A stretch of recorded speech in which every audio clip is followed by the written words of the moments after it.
The sleek scout ship of the Galactic Council slipped quietly into Earth's solar system. Its blue-skinned captain, Zixtal, stood tall on the bridge, his 4 eyes blinking with excitement. This was his 100th first contact mission, but something felt different about this one. "Captain, we're picking up artificial signals from the third planet," his sensor officer reported. "They've already achieved spaceflight and have colonies on their moon and fourth planet." Zixtal nodded slowly. "Standard procedure then. Send out the greeting beacon and wait for their response." The wait wasn't long. Within 6 hours, a ship appeared near Saturn's rings. It was smaller than the Council's scout ship, painted white and blue with the words U.S. Hope written on its side. Zixtal studied its design with interest. Something about it seemed odd, but he couldn't quite tell what. Captain David Wilson stood on the bridge of the U.S. Hope, his heart racing but his face calm. Humanity's first alien contact was about to happen, and he had been chosen to lead it. He straightened his blue uniform and checked his reflection in a nearby screen. At 45 years old, with gray starting to show in his brown hair, he looked every bit the experienced Captain Earth needed for this moment. "Open a channel," Wilson ordered. His communications officer, a young woman named Beth Porter, nodded and pressed a few buttons. The alien ship responded immediately. On the main screen, Zixtal's blue face appeared. The crew tried not to stare at his 4 eyes and silver-marked skin. "Greetings, people of Earth," Zixtal said through his translator. "We come in peace from the Galactic Council, a union of 200 spacefaring species." Wilson smiled warmly. "We welcome you to our solar system. I'm Captain David Wilson of the United Earth Space Force." The first few hours went smoothly. Both ships docked with each other, and small delegations met in the U.S. Hope's conference room. The humans shared information about their culture, while Zixtal's team explained about the Galactic Council. Everything changed when Zixtal's assistant, a small green-skinned alien named Vix, decided to study Earth's historical records. She accessed the public database the humans had provided and started reading. Her eyes grew wide with horror. "Captain Zixtal," she called out during a break in the talks. "You need to see this immediately." Vix showed him the records. Earth's history was filled with constant warfare. These humans had fought each other for thousands of years. Their technology had advanced faster than any species they'd ever encountered, driven largely by military needs. Even their space program had begun as a competition between nations. But what truly terrified them was the design of the U.S. Hope itself. What they had thought was a simple diplomatic vessel was actually a heavily armed warship. The weapons were cleverly hidden behind sliding panels, and the ship's decorative elements were actually advanced armor. Zixtal's hands shook as he looked at more ship designs in the database. Every single human ship, even their cargo vessels, was built to fight. Their peaceful space fleet could transform into a war fleet in minutes. No other species in the Council built ships this way. "We must leave," Zixtal whispered to his crew. "Now." Captain Wilson was surprised when the aliens suddenly claimed they had an emergency and needed to return to their territory. He watched in confusion as they rushed back to their ship, barely following proper safety protocols. "Did we do something wrong?" Beth Porter asked, standing beside him at the observation window. Wilson shook his head. "I don't think so, but they seemed scared of something." As the alien ship prepared to leave, Wilson noticed their sensors were scanning the U.S. Hope intensively. He smiled slightly, knowing what they would find. Every human ship was built tough because space was dangerous.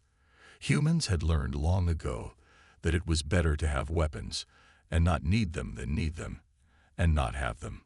The alien ship vanished into deep space, leaving the humans puzzled by their sudden departure.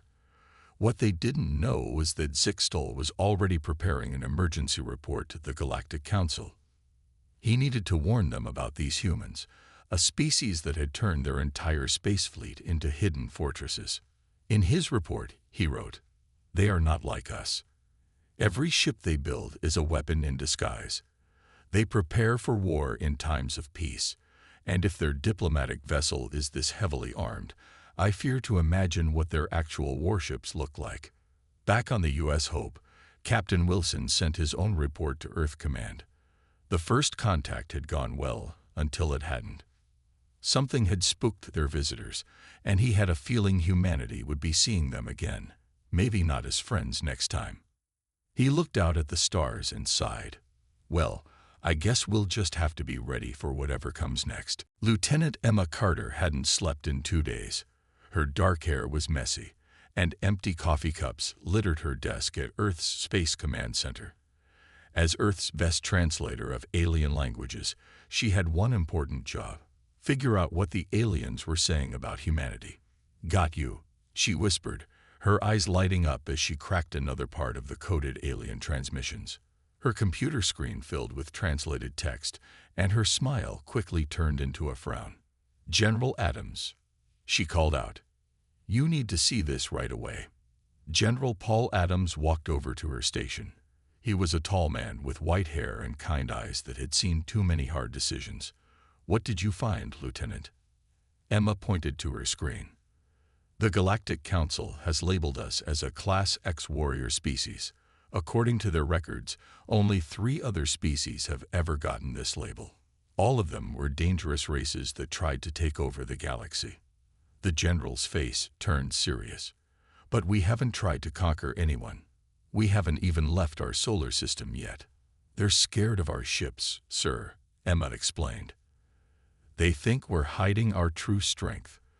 The fact that we build all our ships with both defensive and offensive capabilities frightens them. No other species does that." Within hours, the news spread through Earth's governments. Emergency meetings were called. In Geneva, Switzerland, the United Earth Council gathered to discuss this threat. Admiral Robert Hayes stood before the council, his voice steady but concerned. "Ladies and gentlemen, we didn't want this fight, but we must be ready for one. I recommend we activate the entire reserve fleet." The council members whispered among themselves.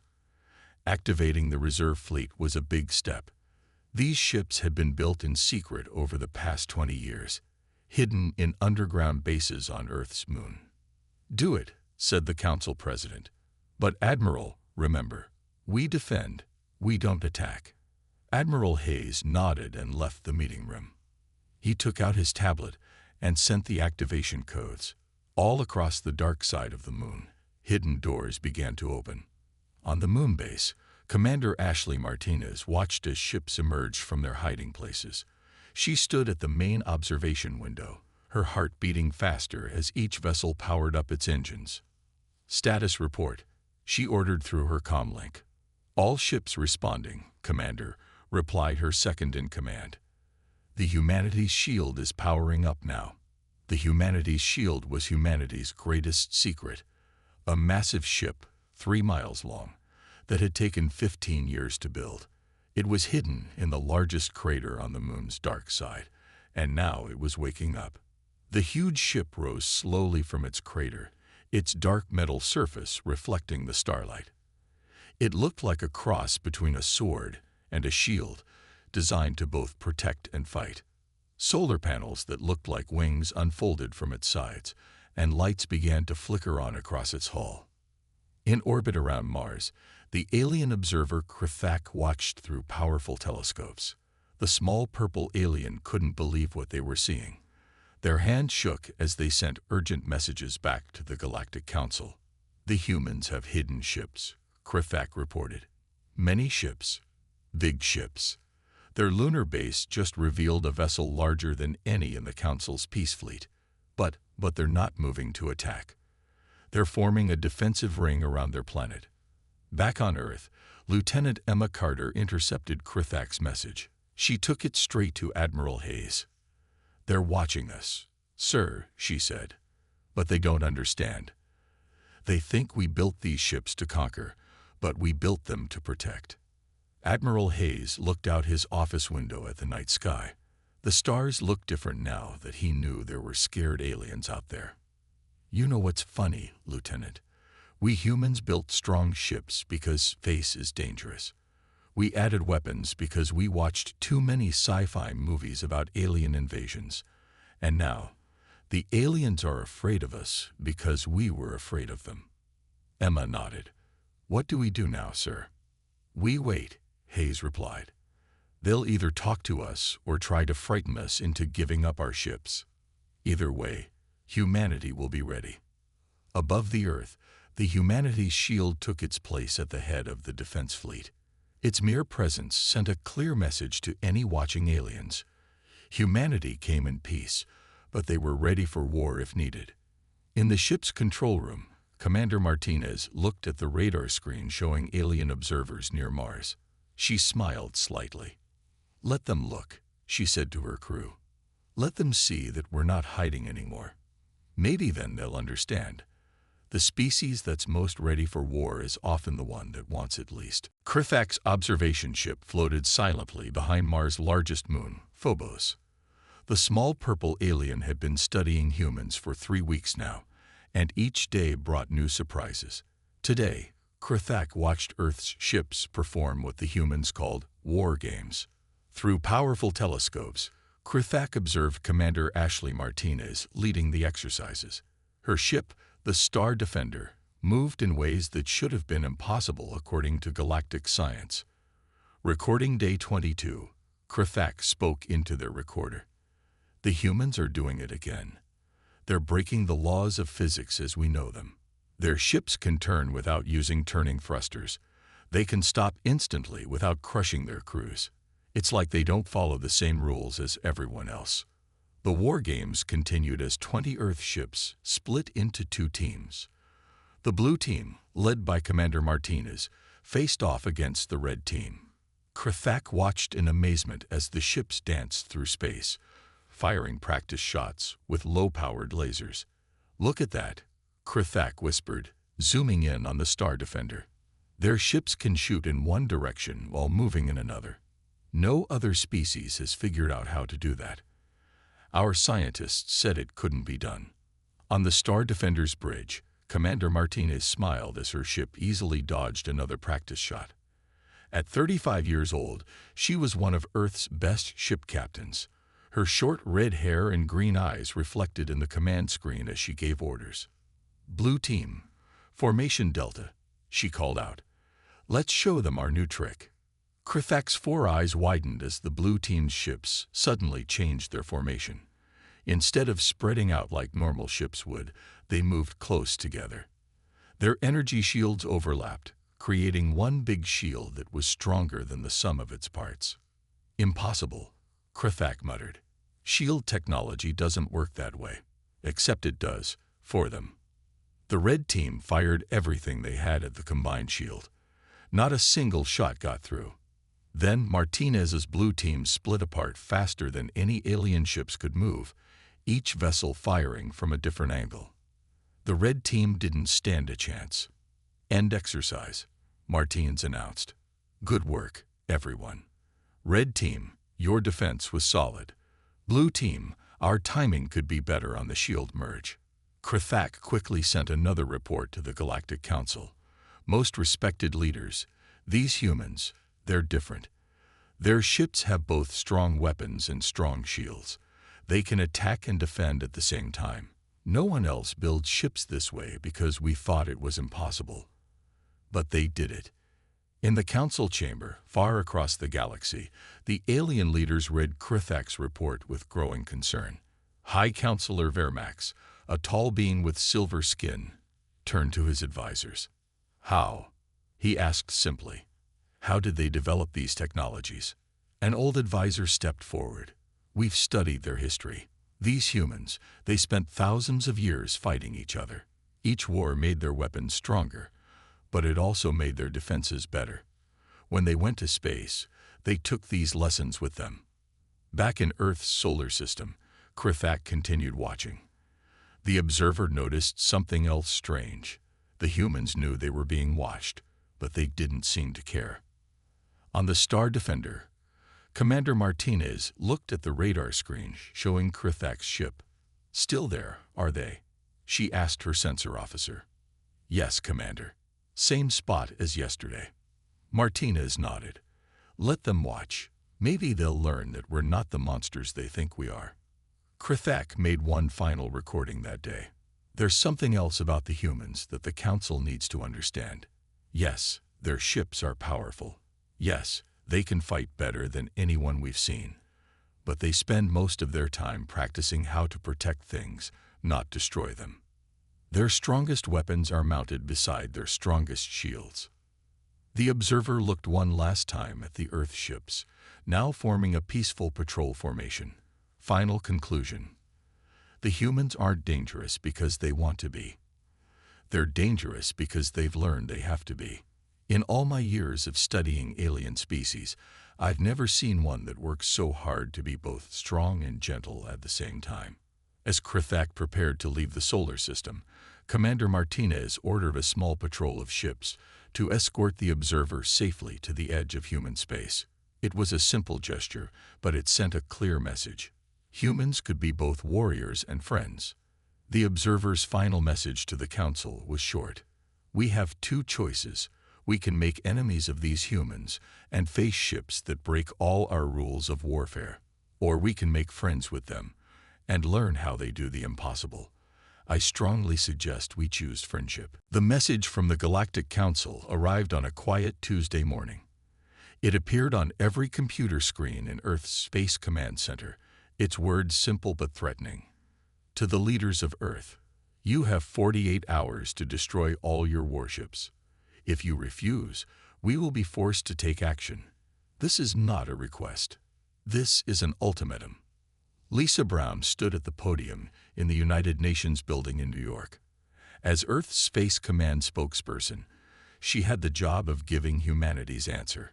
Camera lights flashed as she adjusted her glasses and looked directly into the main camera. To the Galactic Council, she said firmly, Earth's response is simple. No.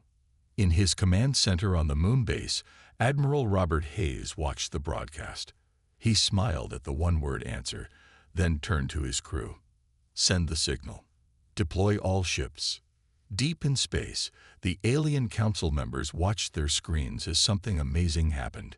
Ships began rising from Earth, from the moon, from Mars, and even from behind asteroids. Hundreds of ships, then thousands, all moving in perfect formation. Impossible, whispered High Counselor Vermax. Their fleet is larger than we thought. On the bridge of humanity's shield, Commander Martinez directed the massive deployment. Each ship knew its place. Each captain understood their role. This was what they had trained for. All ships report ready, Commander, said her first officer. Martinez nodded. Begin formation pattern Echo. Let's show them what Earth's fleet can really do. The human ships moved like dancers in space. The smaller ships formed rings around Earth, while the larger vessels created a barrier near the moon. The humanity's shield took its position at the front, its massive form casting a shadow on the moon's surface. But the most surprising thing wasn't the number of ships or their size. It was what happened next. Commander called out the sensor officer, all ships activating stealth systems. One by one, the human ships began to fade from view. Not completely invisible, but harder to see and almost impossible to target. This was humanity's newest technology, something the aliens had never seen before. In the Galactic Council chamber, alarms were going off. Their sensors were having trouble tracking the human fleet. Ships would appear and disappear from their screens, making it impossible to count them. How many ships do they have? Demanded Vermax. We don't know, admitted his science officer. Our sensors can't get a clear count. They keep vanishing. Back on Earth, Admiral Hayes received a message from one of their deep space probes. A Council peacekeeping fleet was heading toward Earth. He immediately contacted the humanity's shield. Commander Martinez, he said, we have company coming. Remember, defensive positions only. We don't fire unless fired upon. Martinez acknowledged the order and turned to her crew. Battle stations, but keep weapons powered down. Let's not spook them more than we already have.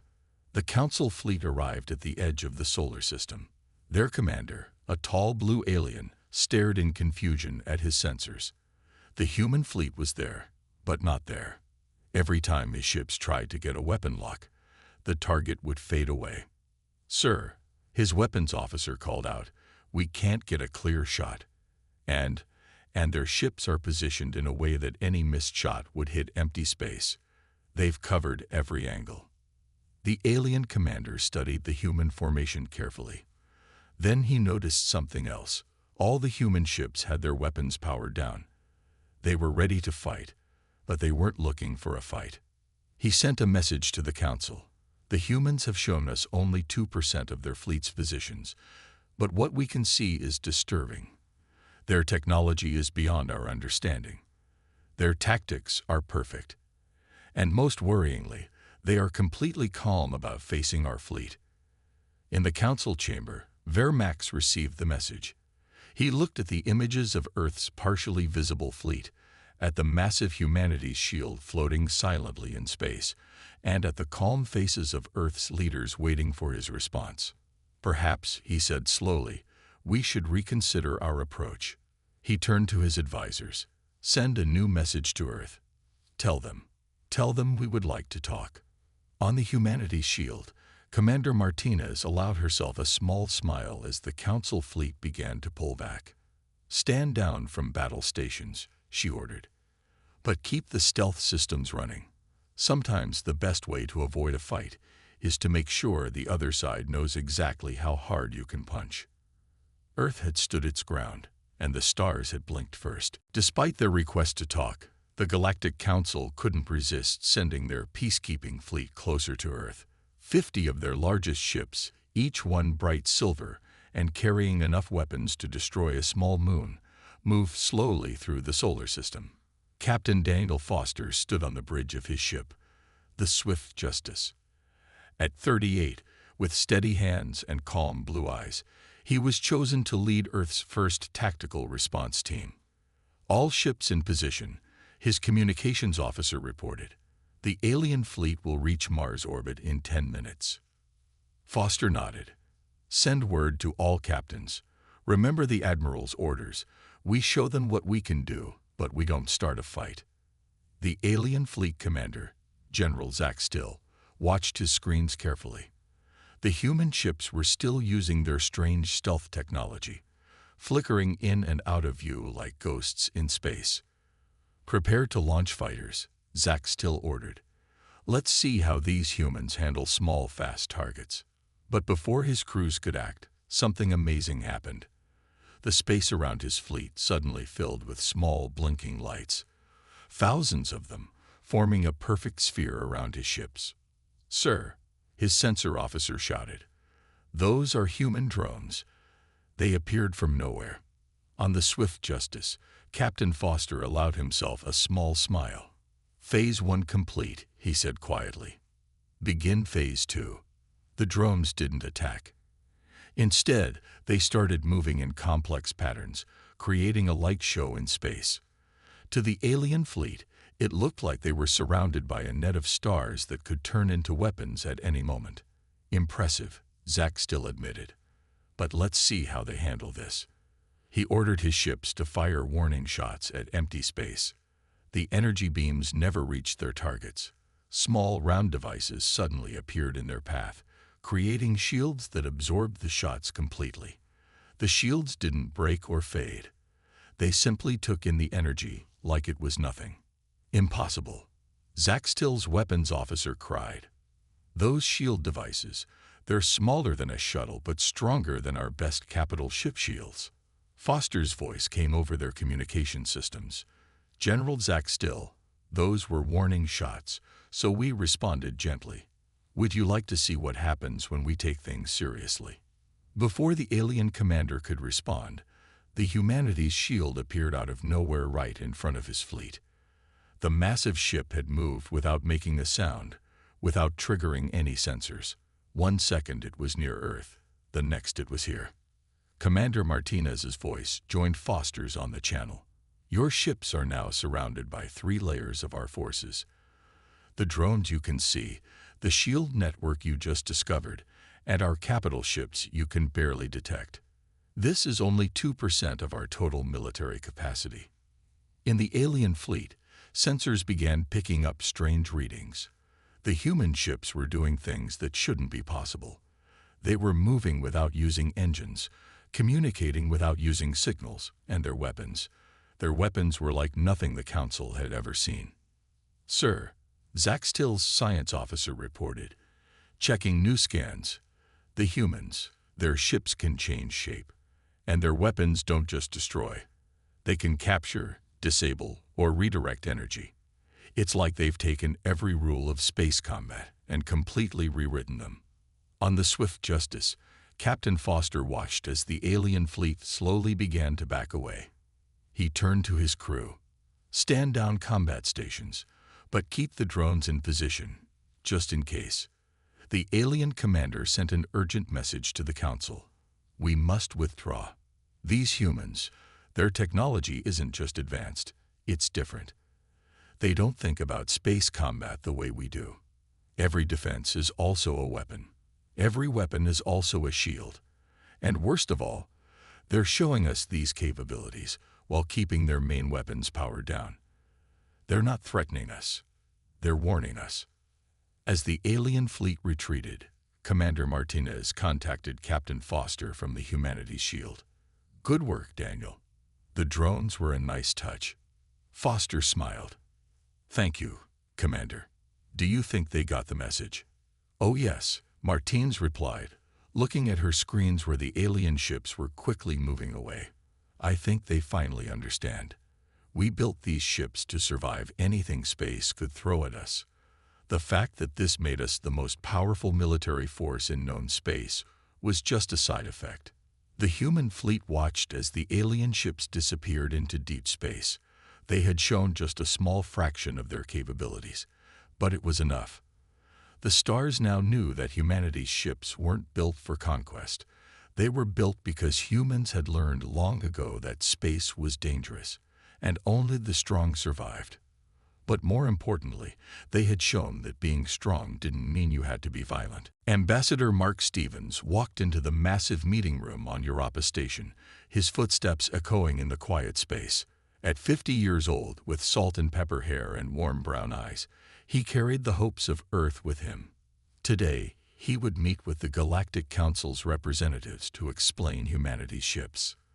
The alien delegation was already there, led by High Counselor Vermax himself. The tall, silver-skinned alien stood as Stevens entered. "Ambassador," Vermax said through his translator, "before we begin, I must ask, why did your people build such powerful ships? What enemies were you preparing to fight?" Stevens smiled and pulled out a tablet. "Let me show you something," he said, bringing up an image of Earth. "This is our home world. Look how much water it has, how many storms rage across its surface. Space travel wasn't easy for us." He swiped to another image, this one showing an early space shuttle breaking apart. "This was one of our first attempts to reach space. We lost good people that day. And we promised, never again." The aliens watched quietly as Stevens showed more images. Asteroids that had nearly hit Earth, solar flares that had destroyed satellites, the harsh conditions of Mars that had killed early colonists. "You see," Stevens continued, "we didn't build our ships to fight enemies. We built them to survive. Space itself was our enemy. The radiation, the vacuum, the extreme temperatures. Every ship we made had to be tough enough to protect its crew from anything." Vermax leaned forward, his four eyes blinking in understanding. "But the weapons? The stealth systems?" Stevens nodded. "Those came from our history, yes. Humans fought each other for thousands of years. But that taught us something important. The best defense isn't just strong shields. It's being able to stop a fight before it starts." He brought up a hologram of the humanities shield. "Look at this ship. Yes, it has weapons, but count how many defensive systems it has. 3 layers of shields, self-repairing hull, backup systems for every critical component. We built it this way because we learned that surviving is more important than winning." The alien scientists in the room were taking notes rapidly. One of them, A blue-skinned female raised her hand. "But your ships can do things our science says is impossible." "How?" Stevens laughed softly. "Because we didn't know it was impossible. We just kept trying new things until something worked. When normal engines weren't good enough, we made better ones. When standard shields failed, we invented new kinds. We never accepted that something couldn't be done." Vermax was quiet for a long moment. Then he asked, "And if we attacked you, what would these ships do then?" The room went silent. Stevens looked the High Counselor directly in his eyes. "Then you would learn why we made our ships so strong. But that's not what we want. We want to trade with you, learn from you, share what we know." He stood up and walked to a window, looking out at the stars. "You called us a warrior species, but you're wrong. We're a survivor species. Everything we built, every advancement we made, was about making sure our people come home alive." The aliens began talking among themselves. Stevens could see the change in their expressions as they finally understood. These humans hadn't built a war fleet. They had built the toughest, safest ships possible, and that had accidentally made them the strongest navy in known space. Vermax stood and walked to stand beside Stevens. "Perhaps," he said slowly, "we have been looking at this wrong. Your ships don't fill the stars with fear because they're dangerous. They fill the stars with fear because they show us how much we still have to learn." Stevens smiled. "Then let's learn together. Your scientists probably know things we never thought of, and we can show you how we do the impossible." The High Counselor extended his hand, and what he had learned was a human gesture of agreement. "Very well, Ambassador. Let us begin again. Not as warrior and judge, but as allies." As Stephen shook the alien's hand, he knew the hard part was over. Humanity had shown the stars that strength doesn't have to mean violence, that the best warships are the ones that never need to fight. "There's an old saying on Earth," Stephen said. "The best sword is the one that stays in its sheath." Our ships are strong, so they never need to prove how strong they are. Vermax nodded. "Then let us hope they stay in their sheaths for a very long time." 6 months after the negotiations, Captain Rachel Cooper stood on the bridge of her ship, the Unity, watching as alien crews worked alongside her human team. At 40 years old, with dark skin and quick eyes, she was chosen to lead the first joint human-alien patrol fleet. "Status report," she called out to her mixed crew. "All systems normal," replied her alien first officer, a blue-skinned Centaurian named Kex. "The other ships are in formation and ready to begin the patrol." The Unity led a fleet of 10 ships, 5 human vessels, and 5 alien ships from different council species. They were testing how well their different technologies could work together. "Remember when they were afraid of us?" Cooper asked Kex with a smile. "Now they're lining up to learn how we build our ships." Indeed, Earth had become the galaxy's most important shipbuilding center. The Galactic Council had officially named humans as master shipwrights, and ships from 100 worlds came to Earth's shipyards for upgrades.